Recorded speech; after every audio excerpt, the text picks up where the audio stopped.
வணக்கம், வாழ்க வளமுடன். சர்வம் சக்திமயம். நான் உங்கள் சக்திராஜன். வெளியூர் வெளிநாடுகளில் தங்கி வேலை செய்யக்கூடிய மாப்பிள்ளை யாருக்கெல்லாம் ஆகாது, அதுதான் நம்ம இப்போ பார்க்க போகிறோம். அதனுடைய ஜாதக அமைப்புகள் எவ்வாறு இருக்கும்.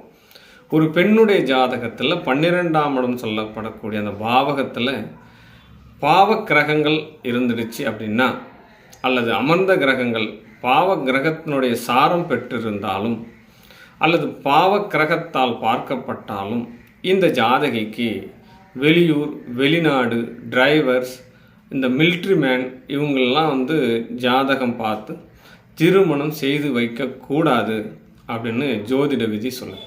மீறி திருமணம் செஞ்சிங்கன்னா பல பிரச்சனைகள், பல சங்கடங்கள், பல இன்னல்கள் பெருமளவுக்கு வரும் அப்படின்னு ஜோதிட நூல்கள் கூறப்படுது. வாழ்க வளமுடன். சர்வம் சக்திமயம்.